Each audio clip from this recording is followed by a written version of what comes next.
need. Key principles. But to catapult the service into the future, we need an NHS that is reformed from top to bottom. Millions of extra appointments, signed, sealed and delivered with the plan that we are launching here today. National renewal in action. You know, people have long said we couldn't do this. I'm sure they said that to you as well. This sort of wallowing in a fatalism about the potential of this country, the change that we can deliver for working people.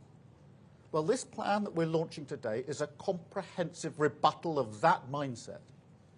An NHS that treats patients more quickly, that is closer to their lives, gives them the level of convenience that they take for granted in nearly every other service they use every day.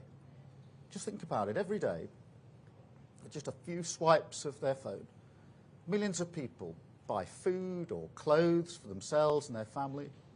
They book holidays, they even find love, and there is no reason, no good reason, why a public, free at the point of use, NHS, can't deliver that kind of convenience. In fact, it must. And we talked about some of these this morning. We need an NHS hungry for innovation as you are at this centre. That is the only way to face up to the challenges of the future. The wonder of us living longer and longer. And with that hunger, together we can save countless lives. Improve care from where it is now to beyond belief. And do not doubt that this can be done. A system like ours, with vast amounts of patient data, with scale, with the extraordinary resilience of our NHS staff, we are well placed for the AI revolution in healthcare. And trust me, that is coming. Britain is a world leader. So we can do this. But first, we must confront the reality of what is needed. Because the NHS can't become the sort of national money pit. Productivity can't bump along 11% lower than it was before the pandemic. Working people can't be expected to subsidise the current levels of care with ever-rising taxes. That is the price of ducking reform. And I won't stand for it. I believe in public service. I believe in the NHS. I'll fight for it day and night. But I'll never stand for that.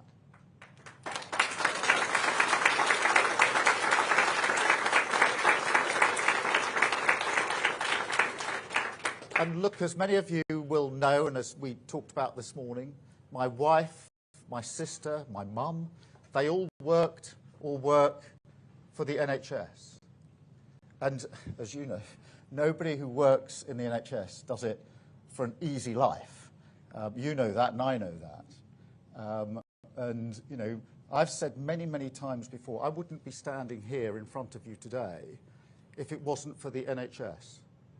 Because my mum had Still's disease. She was diagnosed when she was 11. And one of the things she was told is she would never be able to have children. Well, the NHS never gave up on her. And that's why I'm standing here before you today. So thank you to the NHS, as every family has a story like that to say thank you to the NHS for. And I know that every day in this centre, in every hospital, throughout the service, NHS staff give their all to save lives and look after the families of other people. And then just get up the next day and do it all over again, every single day. So when I think about what they've been through, what you've been through over the last 14 years, it makes me angry. I'm angry that you're working harder and harder, yet the system just isn't delivering the results that we need for patients or for staff. And that is the cut and dry argument for reform. And it's not just about money. At the budget last year, we invested over £25 billion in the National Health Service. That's a record amount, and rightly so. And we put in over £1.8 billion since July on cutting waiting times alone. And that's investment that will deliver 40,000 extra appointments every single week, picking up on some of the techniques that you are using here. Now, that is an outcome that is wanted by everybody. It's wished for by everybody. But it's only possible because of the difficult choices that we confronted. But let me be crystal clear. That money will be used not as it has been in the past, as just sort of papering over the cracks. That's the definition of the sticking plaster politics that we were elected to change. No, this is the year we roll up our sleeves and reform the NHS. A new era of convenience in care, faster treatment at your fingertips, patients in control, and NHS fit for the future.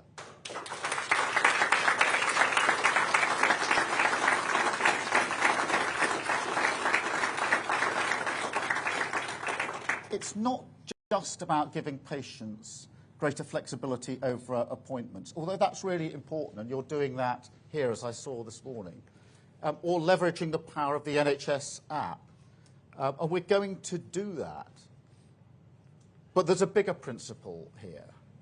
It's about unlocking the huge untapped potential if we organise services around patient control.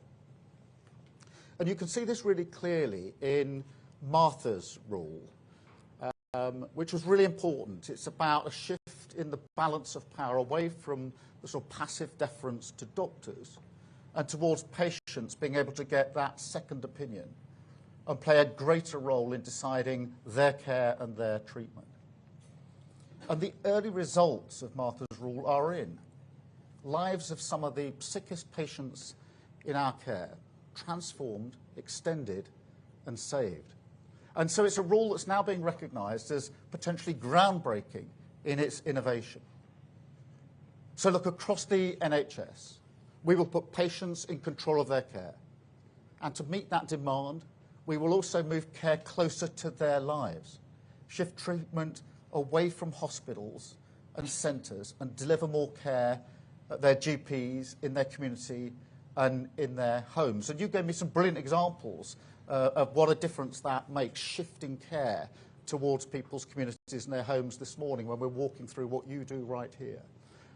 Because, as you know, that will make a massive difference to waiting times. If we can get more GPs consulting immediately with specialists, diagnosing even more quickly, then we'll avoid an extra 800,000 unnecessary referrals and appointments every single year. Another game changer. Community diagnostic centres. We will open them, more of them, and it'll be 7 days a week, 12 hours a day.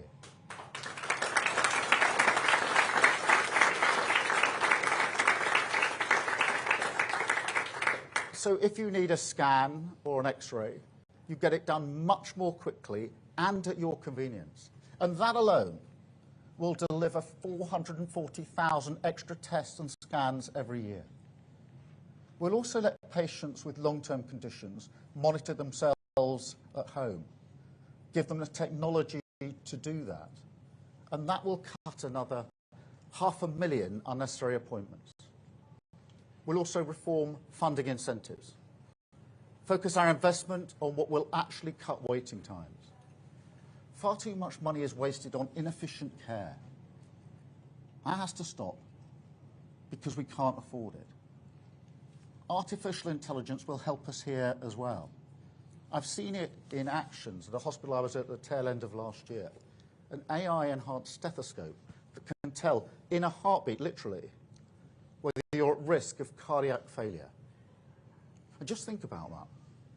That's a patient saved in an instant from a possible future that they may have had, where they might collapse, possibly more than once, where they have to be rushed on trolleys into A&E, into acute services. All of that avoided because AI was able to pick it up much earlier. Think of the impact, not just on the individual patient, the person that might happen to, and of course their family, but also on the NHS. Because artificial intelligence is a technology with almost unlimited power to cut waste, speed things up and save lives. And with this plan, the NHS will harness it properly. And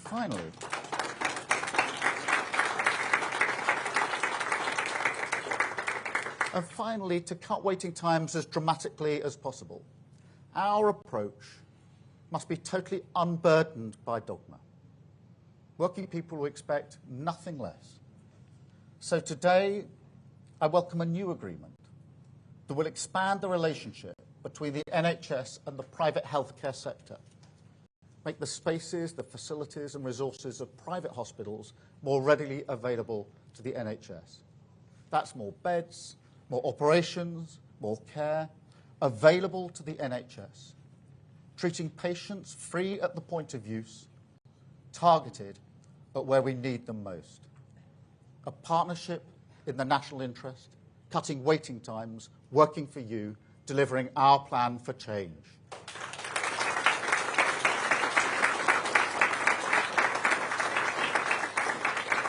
Now, I know some people won't like this, but I make no apologies. Change is urgent. I'm not interested in putting ideology before patients. And I'm not interested in moving at the pace of excuses. All through this project that we've been involved in, people have been saying to me, slow down. You can't change the Labour Party, they said. You won't win an election in every nation in Britain, they said. And they say you won't deliver on that plan.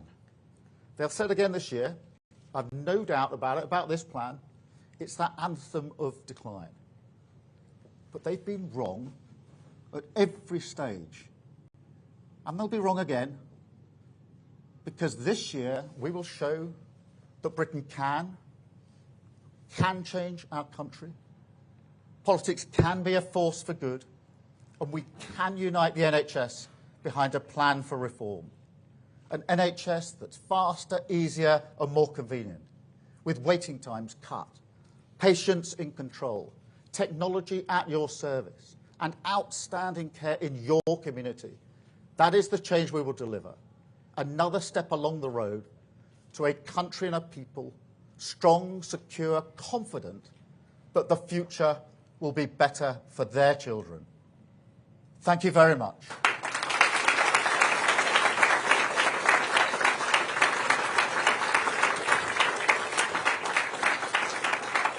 Do you have a pen? Now, I am going to spend some time talking to all of you. That's what I'm going to do almost next. But before I do that, I'm just going to take some questions from the media. So if you'll forgive me, we'll deal with that, and then we'll spend more time talking through the brilliant work that you're doing here. But let me turn then to the media, if I may. I've got Hugh Pym, I think, the BBC. Hugh. Thank you very much, Prime Minister. In opposition, Labour said it would hit more than one NHS target over the course of a parliament. Now you are focusing on one planned treatment. Where does that leave A&E? Is it being downplayed?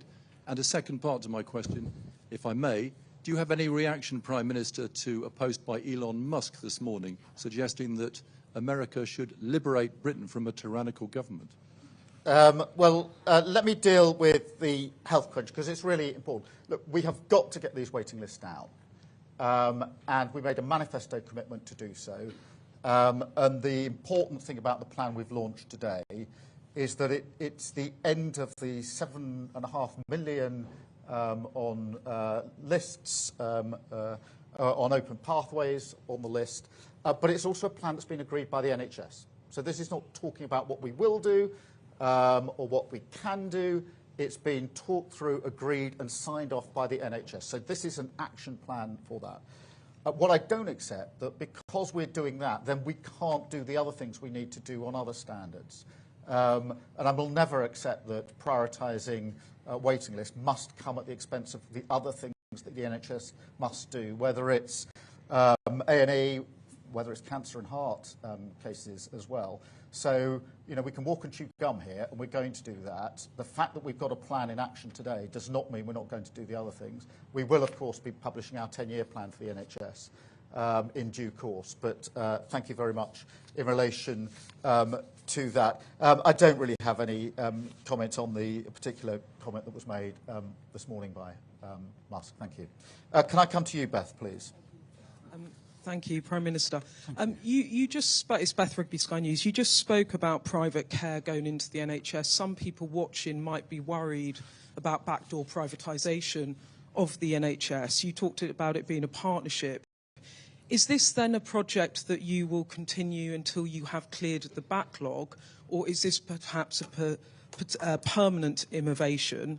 And on Elon Musk, I do need to ask you this. He called your safeguarding minister, Jess Phillips, an evil witch, a rape genocide apologist who should be put in jail. Does that sort of abuse of a minister make you feel angry? And what is your response to that? Thank you. Thank you, Beth. Let me address both of those. Firstly, look, an element of private sector support for the NHS has been there for a very, very long time. This is not new. And clearly we need to make best use of it.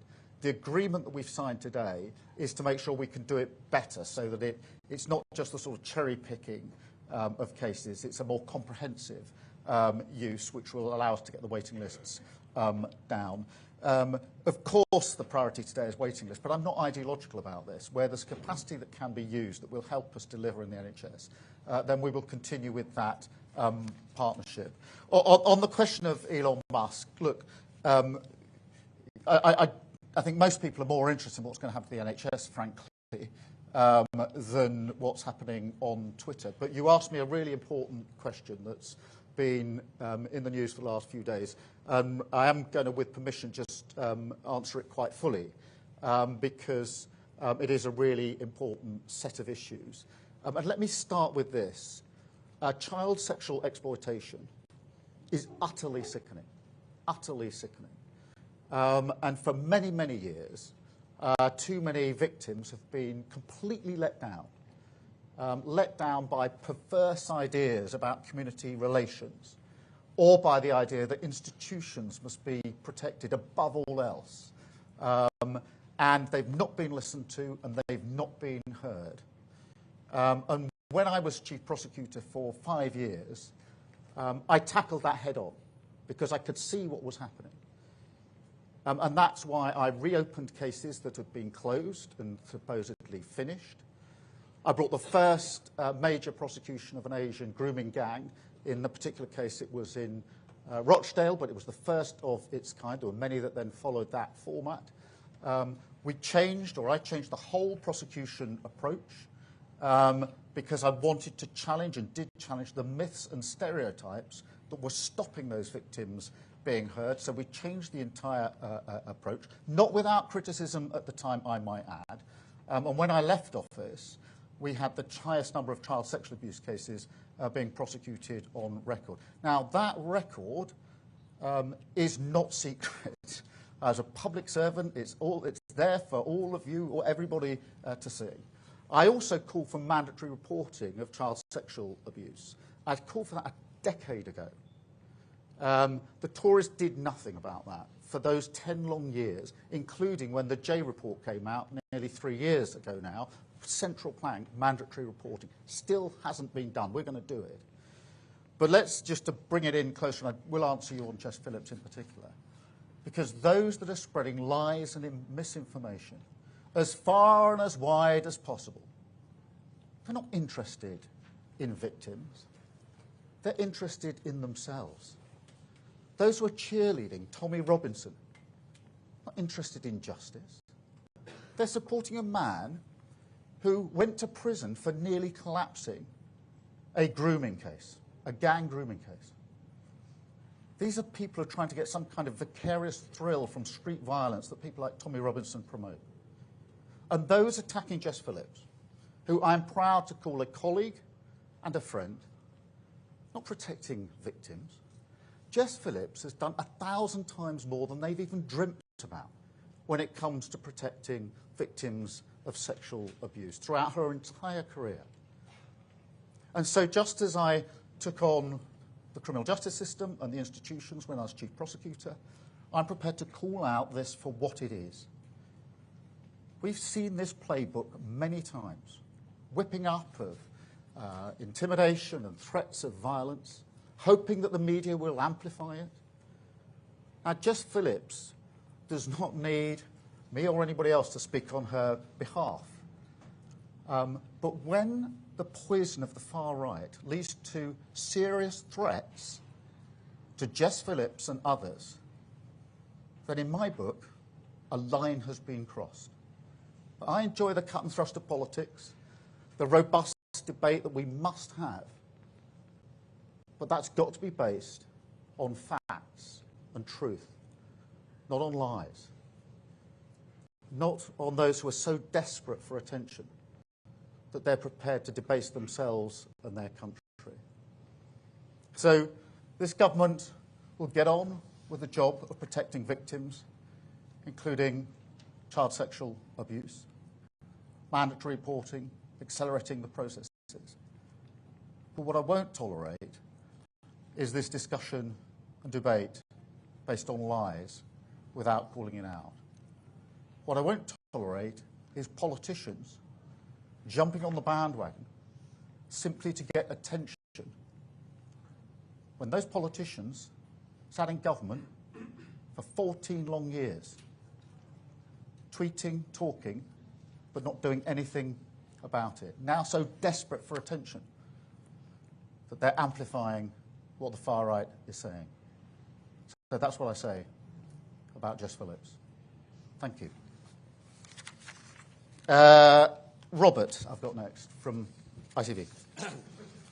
Prime Minister, I've been speaking to NHS leaders over the weekend, and they are worried they don't have the capacity, the people, to deliver on your ambitious targets to reduce waiting lists.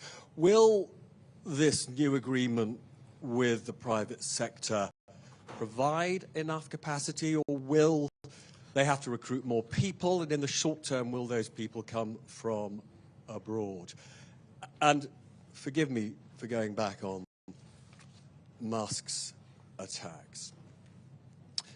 You've described what he has been alleging as lies against Jess Phillips.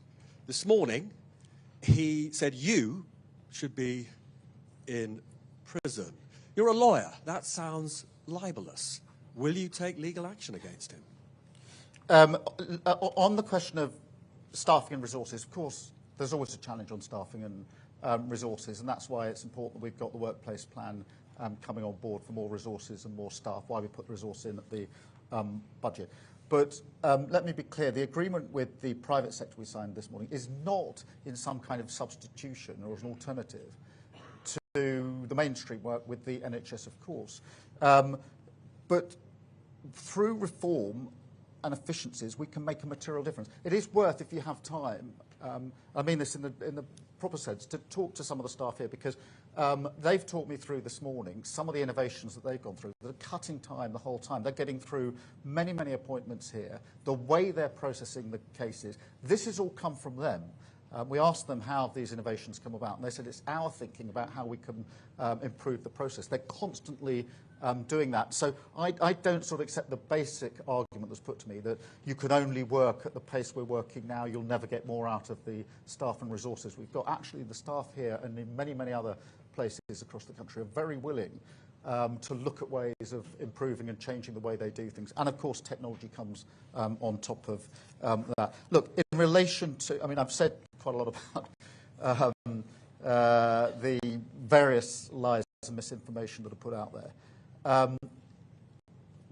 My record is, it's open. I mean, there was nothing secret about being Director of Public Prosecutions. Every single case I prosecuted went to court and was looked at by a judge. I had an independent inspectorate, had access to every single file of every case anytime he or she wanted, and I was overseen by the Attorney General, which for 3 of the 5 years was a Tory Attorney General. So that record, I mean, and so in a sense, rather than me trying to say any more about what I did when I was in office, you can access this material, you know where it is, you know what the facts are. But it is an important point that's more, this is, the reason I've emphasised this today is because it's more, this isn't about whether I defend myself or my record, frankly. That record is there, you can see it, you can make your own mind up. It is something about the nature of our politics. Because once we lose the anchor that truth matters, in the robust debate we must have, then we're on a very slippery slope. And when politicians, and I mean politicians, who sat in government for many years, are casual about honesty, decency, truth, and the rule of law, calling for inquiries because they want to jump on a bandwagon of the far right, then that affects politics, because a robust debate can only be based on the true facts. And that's why this is actually an important point about our politics, not about what anybody may or may not say on Twitter. That actually isn't the main issue. The main issue is, what are politicians here doing to stand up for the things that matter to our democracy and the way that we have robust debate. That's why I want to call this out, because I think it really matters. And it matters not just to me, not just to the Labour Party, but it ought to matter, and it used to matter, to all political parties. And it's a sign of where the Tory party have got to, that we're even having this debate. Thank you very much, Robert. Can I go to, I've got Chris Hope. Chris Hope, GB News. And I must ask also about the grooming gang scandal. Critics will say it's not a far-right bandwagon issue, Prime Minister. The ICSA report looked at just 6 towns where grooming gangs were operating. Rochdale got 1 mention in 400 pages. We have found at GB News court reports showing gangs operating in 50 towns across the country. Are you certain, as Prime Minister, it's not going on today? Why don't you order a national public inquiry to join the dots between 50 towns, not 6, barely mentioned in the J report?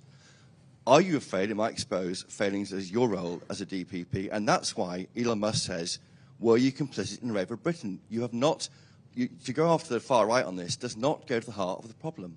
No. Well, Chris, look, on my record, I think you were actually covering crime when I was DPP. You were quizzing me at the time for the Telegraph as the crime correspondent, I think for the entire 5 years, if I'm right. And quite rightly too, I'm not complaining in the slightest.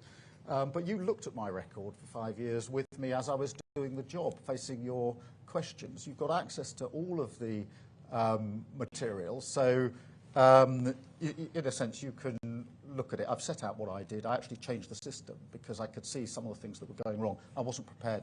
Unlike some Tory politicians, I'm not tweeting about it or talking about it. I got on with changing it. In relation to the serious point you do make, because this is the victims here suffered terrible abuse, unthinkable, unspeakable, genuinely sickening abuse, and then they weren't listened to. That has to be taken seriously. We have to do everything we possibly can to make sure that never happens again. That's why I made the changes I did within criminal justice. Among the reasons I came into politics was because I felt that it couldn't all be done within the criminal justice sphere alone. It had to be done more broadly. On the question of this sort of call for an ever-increasing number of reviews, there have been a lot of reviews, including localised reviews, including into Oldham, for example. The Mayor of Manchester did his review, and the J report was intended to look at the different types of exploitation that went on. It was a comprehensive review. What Professor J said was really important there, and because I completely agree, which is this doesn't need more consultation. It doesn't need more research. It just needs action.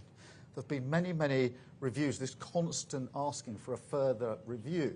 No stone should be left unturned. But frankly, it's time for action. Get on with it. Why didn't the last government implement the J requirements? You've got to answer that question. For 10 years we've had reviews and reports. Did they act? No. They're now tweeting and talking about what they think should have been done. I've got some pretty basic questions to answer in relation to that, in my view. Thank you very much, Chris. Let me go back to Kate from Times Radio. Thank you, Prime Minister. Kate McCann at Times Radio.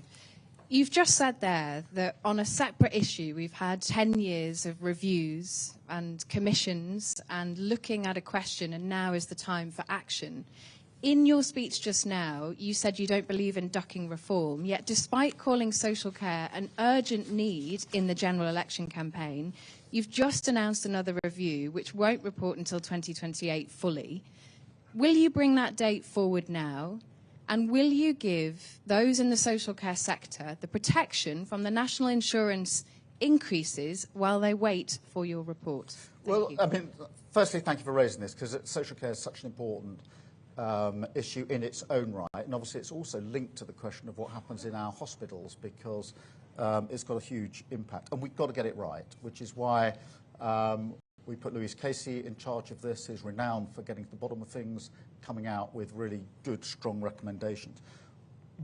And I want to build a consensus. I genuinely want a cross-party consensus, because if this is going to work and make a material difference, it's got to last through different parliaments.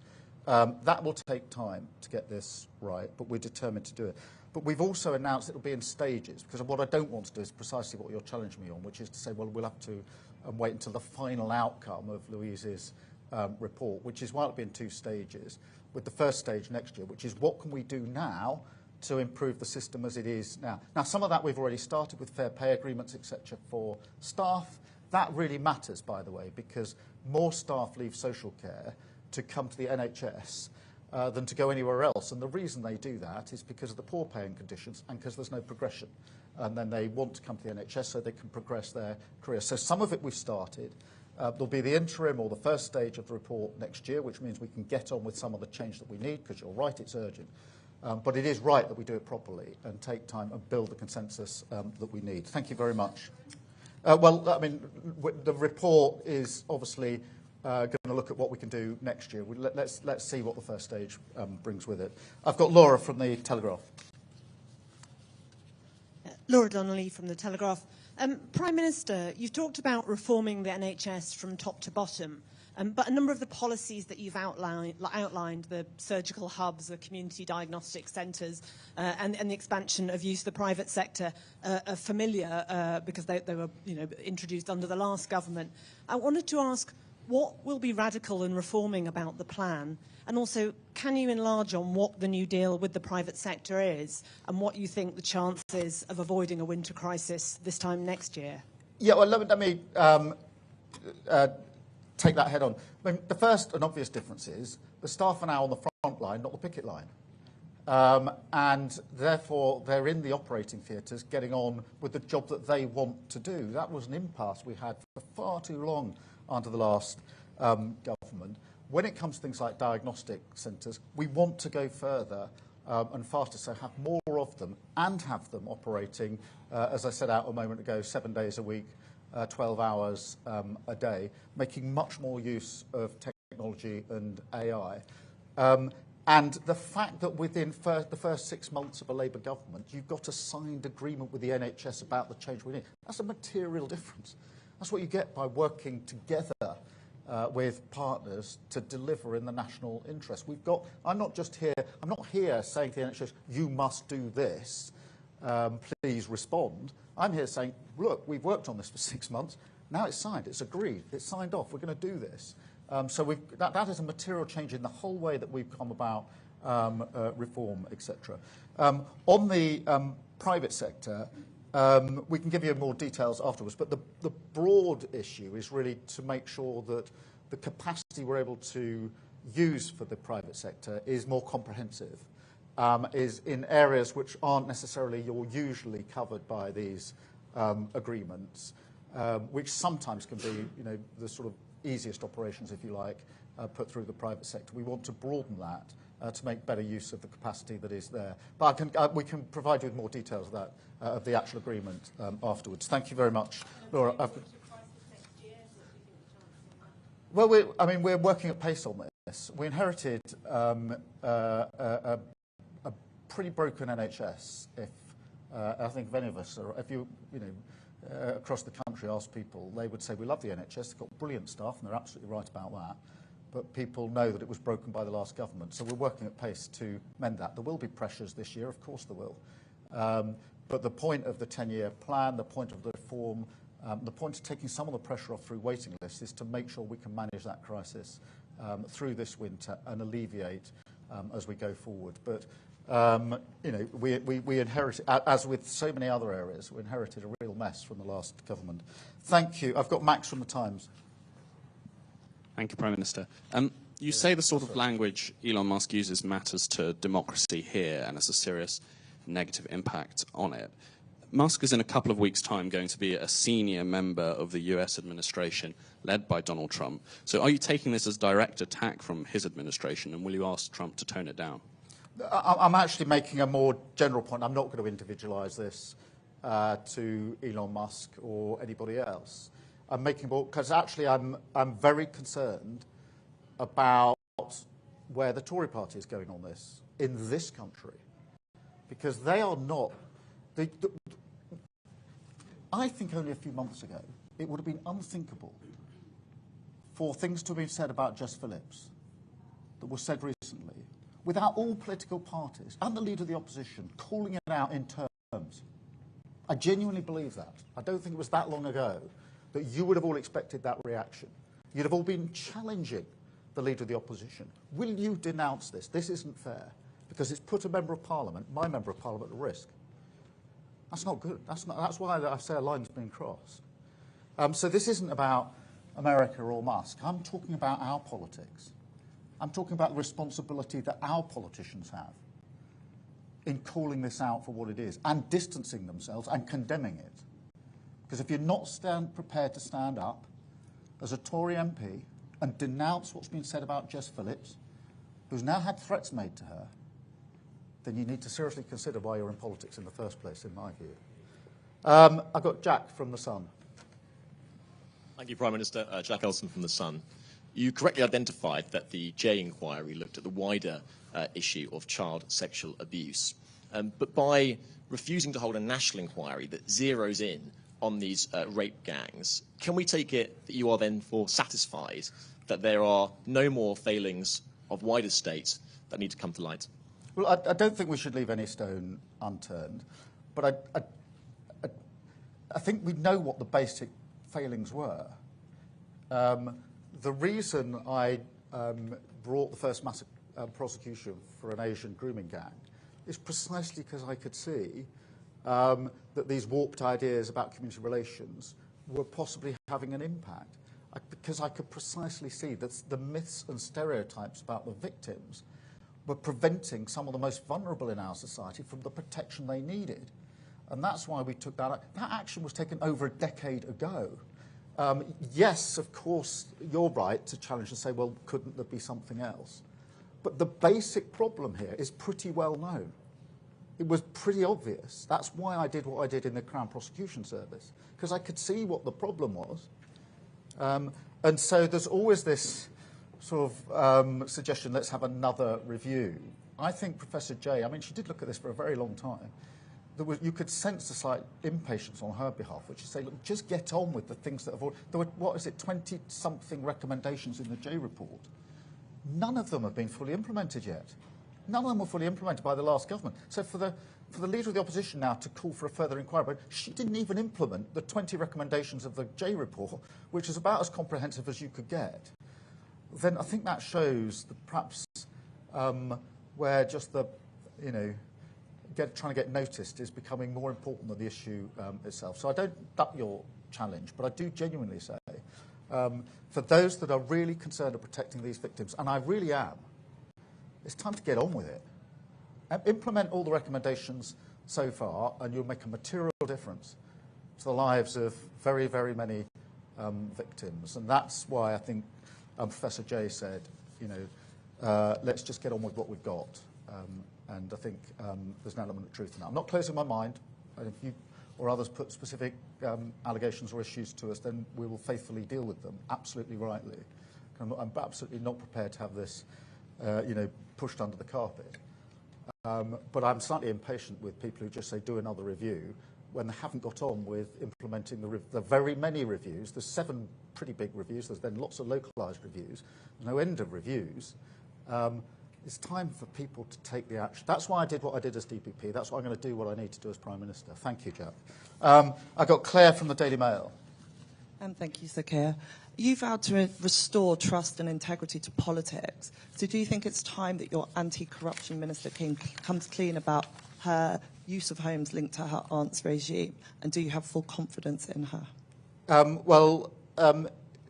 Troop Sadiq has acted entirely properly by referring herself to the independent advisor, as she's now done. And that's why we brought into being the new code.